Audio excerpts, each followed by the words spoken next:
That doomsday clock they talk about was not designed in heaven. There are three fundamental myths about World War II that we've been confronting. The first is that the United States won the war in Europe, when of course it was the Soviets who won the war in Europe.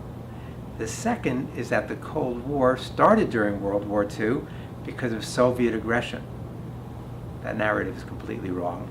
But the third is that the atomic bombs ended the Pacific War. The reality, as historians understand, is that the atomic bombs had a minimal impact, whereas the Soviet invasion convinced the Japanese that there was no chance for carrying on any longer.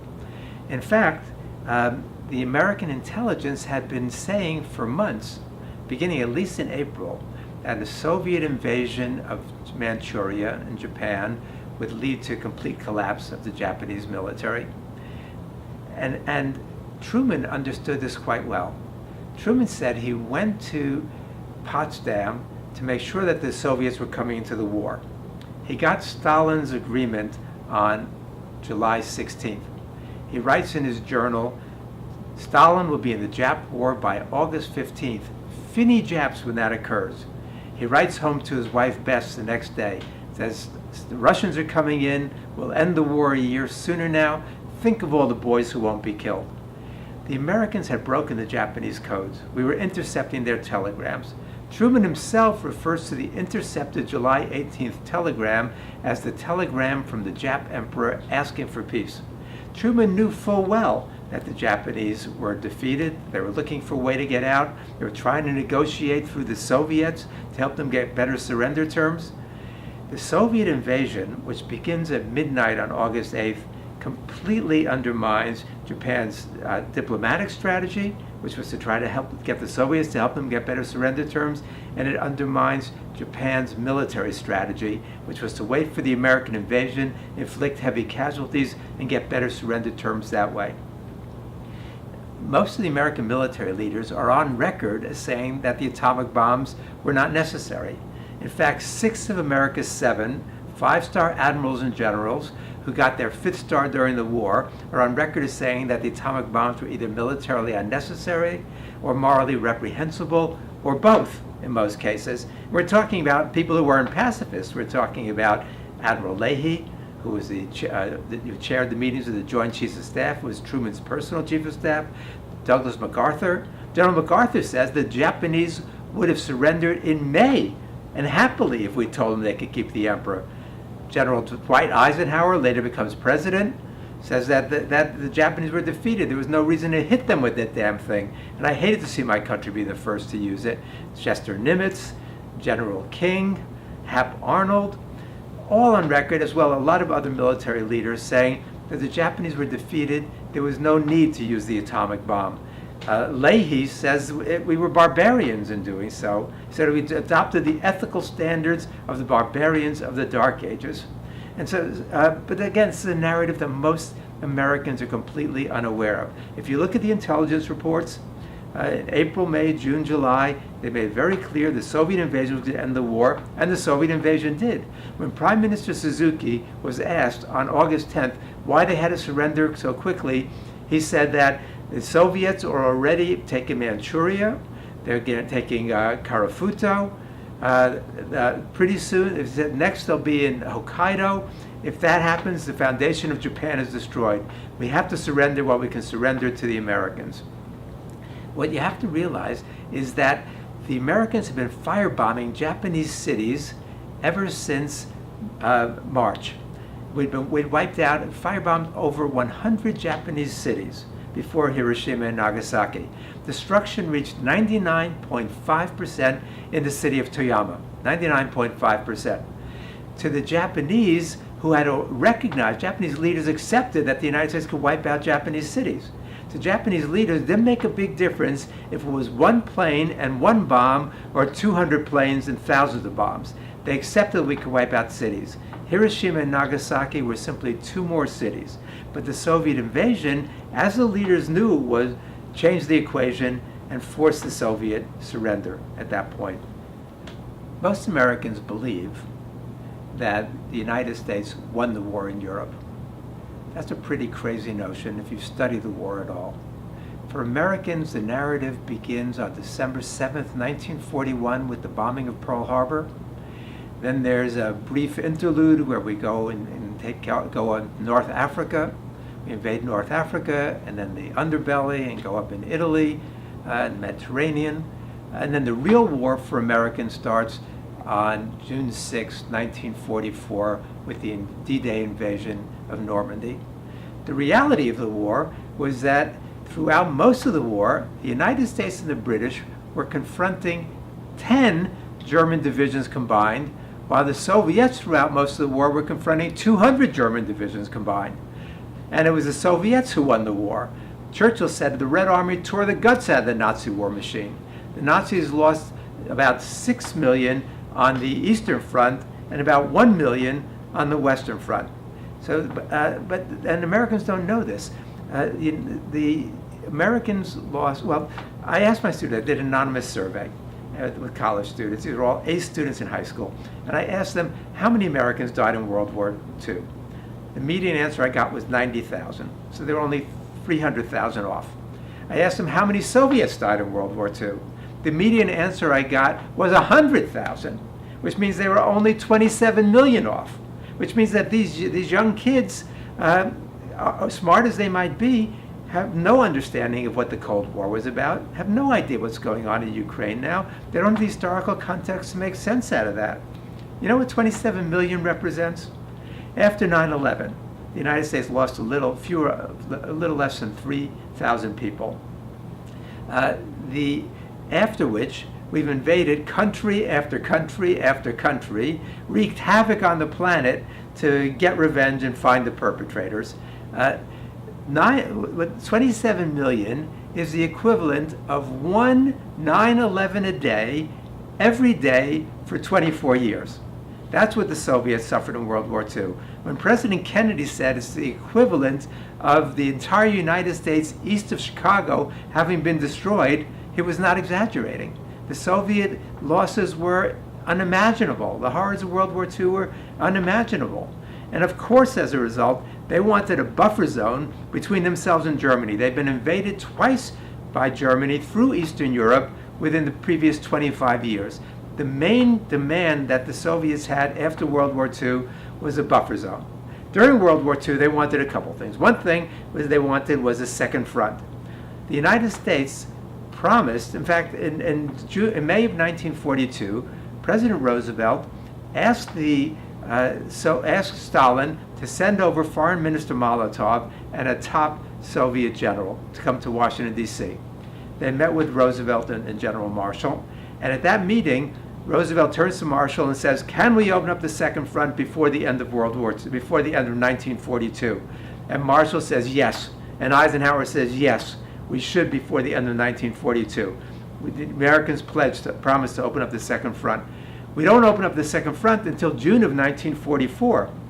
That's largely because Churchill refused to go along. So during that time, the Soviets were bled to death on a massive scale. And then they turn the tide, they defeat the Germans, and then the Germans are retreating ahead of the Red Army, which is pushing toward Berlin. The American narrative then, from June 6, 44, through the end of the war, the Americans march to Berlin and win the war. That's not what happened. So the other myth about the war is that the Soviet Union started the Cold War during World War II because of Soviet aggression and Soviet desire for territorial aggrandizement and the whole thing. What the Soviets wanted was a buffer zone. They wanted a buffer zone between themselves and Germany. They did not trust Germany after the war. And so the Americans initially had toyed with the idea of the Morgenthau Plan, which was to pastoralize Germany, deindustrialize Germany, never let Germany become a military and industrial power again. But the United States backed off of that notion. And so we look at how the Cold War really begins. Roosevelt's last telegram that he sends to Churchill says that these issues between the U.S. and the Soviets pop up every day, and they all get resolved. He said, let's not make a big deal about that. The United States and the Soviets should remain friends in the post-war period. However, Truman becomes president on April 12, 1945. Truman had been vice president for 82 days before that. during which time Roosevelt never spoke to him twice, but never anything of substance. One of the amazing facts of the war is that when Truman became president, he did not even know that the United States was building an atomic bomb. Nobody had high enough regard for Truman to even tell him that the United States was building an atomic bomb. So as he becomes president, he's got to confront these major issues, and in my opinion, he gets them all wrong. So he gets advice. The people he gets advice from are the ones who Roosevelt had little regard for, especially when it came to foreign policy. Truman's first day in office, April 13th. He meets with Molotov on April 23rd, 10 days later. By that time, the whole mood of the relationship between the United States and the Soviet Union had been flipped. Whereas Roosevelt wanted the United States and the Soviet Union to collaborate in the post-war period, he actually said to Molotov, what we need in the post-war period are 4 policemen. The United States, the Soviet Union, Britain, and China will together ensure world peace and stability. Molotov comes to meet with Truman on April 23rd. Truman accuses him and the Russians of having broken all of their wartime agreements, especially the Yalta agreements, especially over Poland. And Molotov is outraged by this. And Molotov says to Truman, I've never been spoken to that way in my life. Truman says, carry out your agreements and you won't be spoken to like that. So Truman accuses the Russians immediately of having broken their agreements. And the reality was that the Soviets were adhering to the Yalta agreements more than the Americans were. Truman's interpretation was wrong. Truman later backs off of that. But at the time he bragged, he said, I gave it to him 1-2 to the jaw. And so Truman, this little macho guy who, you can trace it back into his actual upbringing. If you know Truman's history, Truman's father was a very small man in Missouri named John Peanuts Truman, who would go around beating up guys a foot taller to show how tough he was. He wanted a macho son. Unfortunately, he had Harry, who was not only not macho, he had to wear these Coke bottle thick glasses. He couldn't play sports with the other kids. He says, I was a sissy. He said, I had hypometropia. I was afraid my eyeballs would pop out if I did any rough house play.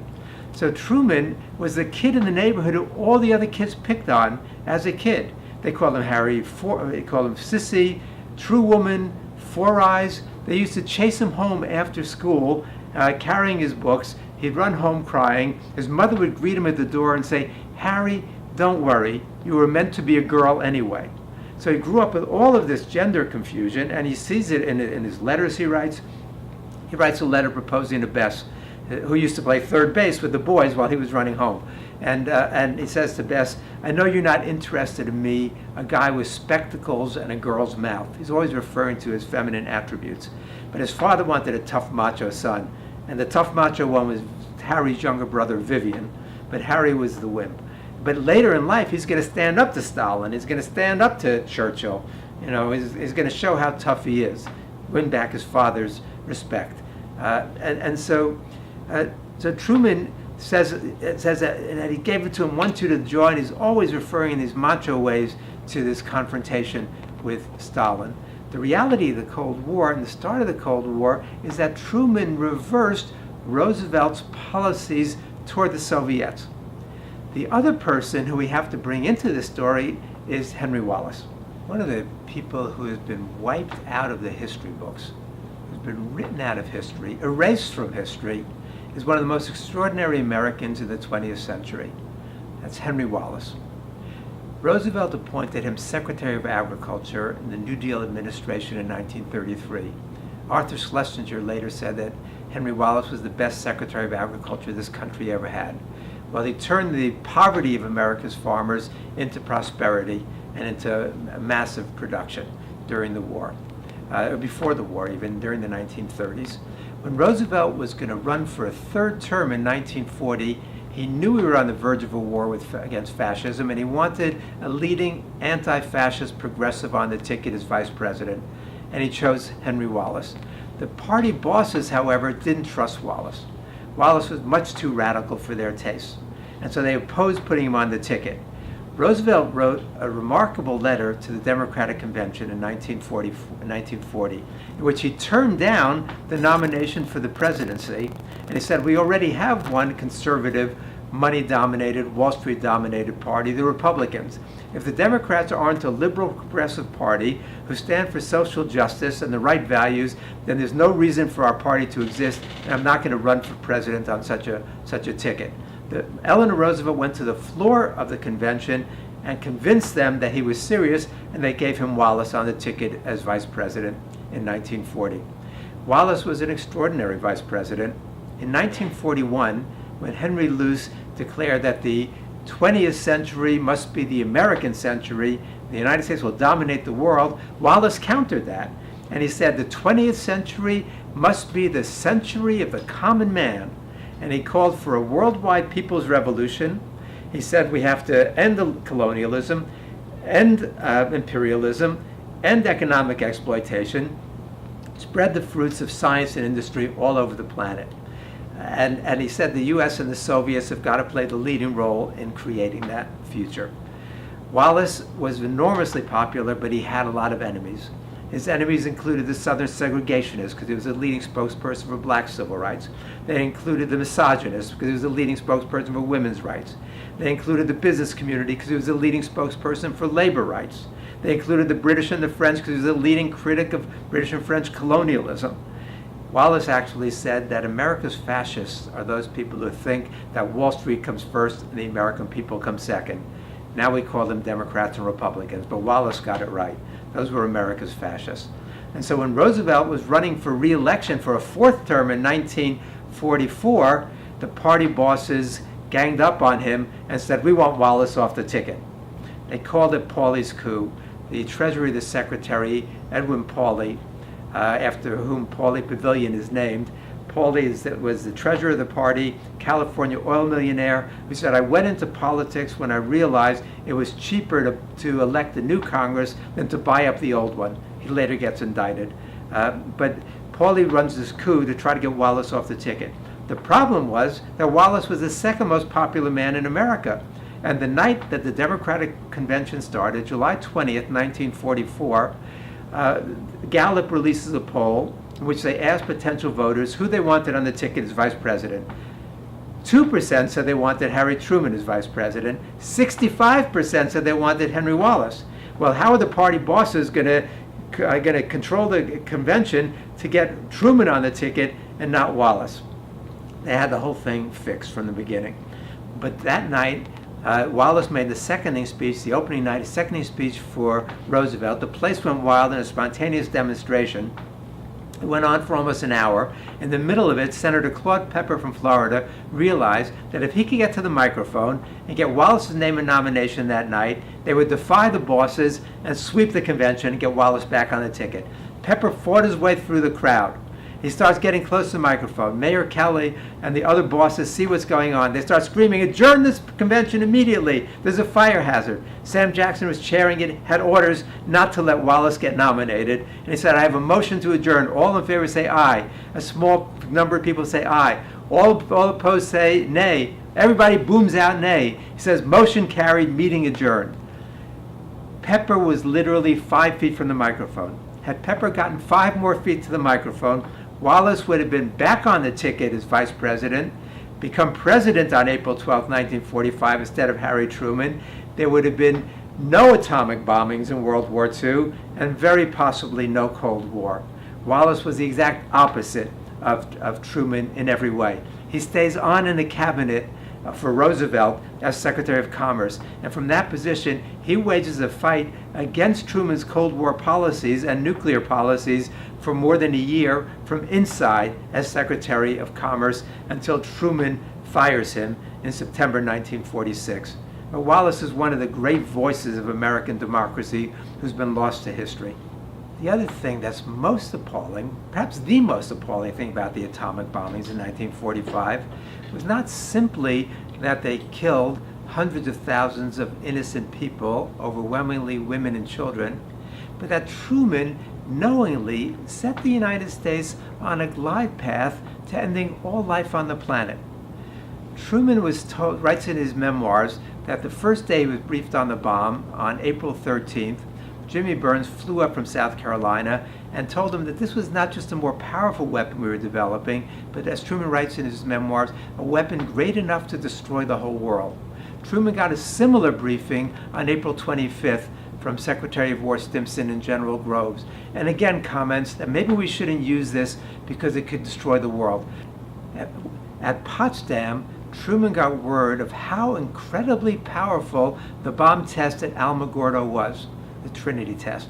And he writes in his journal that night, he says, we've discovered the most terrible weapon in history. This may be the fire destruction prophesied in the Euphrates Valley era after Noah and his fabulous ark. Truman understood this was not just a bigger bomb, a more powerful bomb. He said, this is the fire, potentially the fire destruction. This could end all life on the planet. Robert Oppenheimer, the scientific head of the Los Alamos Laboratory during the Manhattan Project, understood this too, as did Leo Szilard and many other scientists. Oppenheimer briefed policymakers on May 31st at the interim committee meeting, May 31st, 1945, that within 3 years we would likely have weapons up to 7,000 times as powerful as the bomb that was going to be dropped at Hiroshima. The policymakers, the leaders knew that.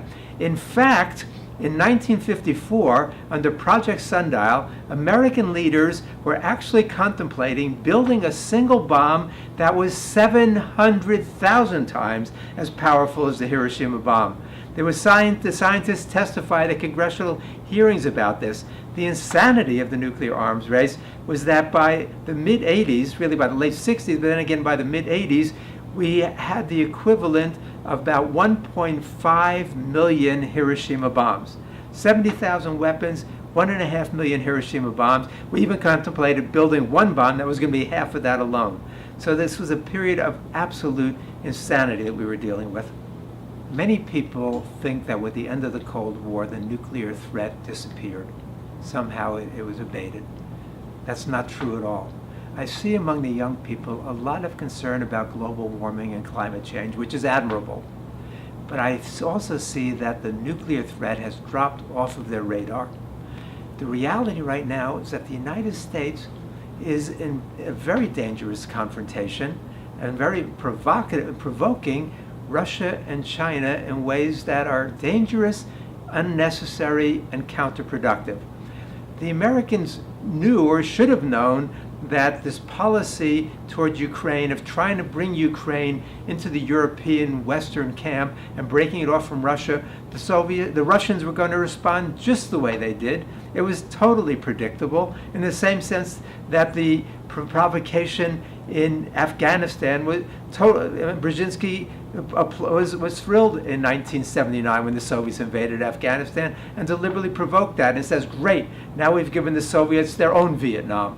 We weren't upset about that. We were glad about that. The same thing happened with the Soviet intervention following the coup that occurred in Ukraine. And so the Russian intervention following the coup that occurred in Ukraine. So Putin's behavior was totally predictable there.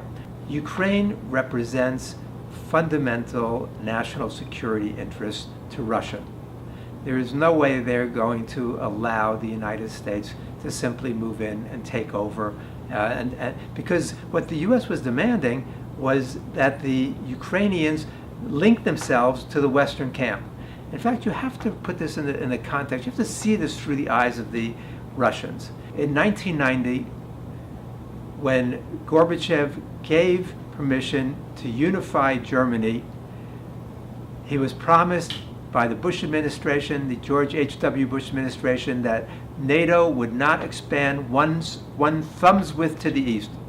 What has NATO done? It has expanded, taken in 12 more countries, including former parts of the Soviet Union. It has expanded right up to Russia's doorstep. Under George W. Bush, we considered actually incorporating Georgia and Ukraine into NATO. The U.S. policy on Russia's border has been very provocative, increasing NATO troop commitments, military exercises, bringing the missile defense facilities onto Romanian soil, promising to do so on Polish soil by 2018. This to Russia is a complete provocation. U.S. policy, if we look at it through Russian eyes, has been a series of provocations ever since 1918, but certainly since the end of the Cold War. It's a very, very dangerous game that we're playing. We're also playing a dangerous game with China. In November of 2011, Hillary Clinton wrote an article in Foreign Policy magazine titled America's Pacific Century. And she says we've got to rebalance, we've got to pivot, we've got to forget about the Middle East, which is becoming less and less relevant to the United States, and focus our attention on Asia, because China represents the major threat to the United States now. And so what Obama has done in conjunction with Clinton is to not only rebalance America's forces to the Pacific, but it's to increase arms sales to all of the countries surrounding China. It's basically the same kind of containment policy that the United States had toward the Soviet Union during the Cold War, we've had toward China in recent years. So we're selling arms to all those countries. We're conducting joint military exercises with those countries. We're acting very provocatively. And how is China responding? They're responding with their own kind of belligerence and saying they're not going to back down. So they're developing these bases on these strips in the South China Sea. They're accepting their own hard line. This is a disastrous policy. We're heading toward confrontation with both Russia and China. And whereas there's enough resources in the East China Sea and the South China Sea to be shared.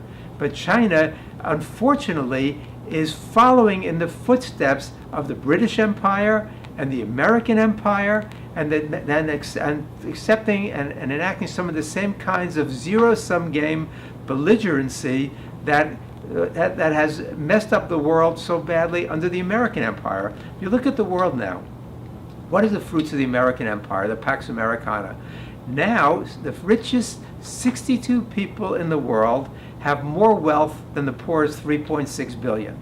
The American Empire has been, in many ways, a disaster for humanity. The wars, the United States, since 1980, has been militarily involved, bombed, invaded 14 different Islamic countries. In recent years, time and time again. So this has been a very, very dangerous policy. To continue this policy of confrontation with Russia and China spells the possibility of a new confrontation and the new possibility of war. And what do we know about nuclear war? We know that even a limited nuclear war between Pakistan and India, and we came very close to that a little bit more than a decade ago, a limited nuclear war between India and Pakistan in which 100 nuclear weapons were used. You have to remember that we've got about 15,000 still in the world, but one in which even 100 nuclear weapons were used. The estimate is that that could kill up to 2 billion people and cause partial nuclear winter that would last for a decade. Do people have any understanding of what would happen if there was a larger scale nuclear war? The likelihood of full-scale nuclear winter and the ending of all life on the planet would realize the policy that Truman put into effect back in 1945 with the atomic bombings of Hiroshima and Nagasaki. It would bring down the final curtain not only on mankind, but all life on the planet.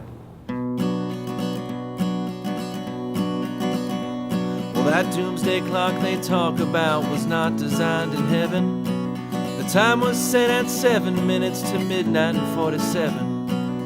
Many near catastrophes have come along the way. Now climate change is ticking several seconds off each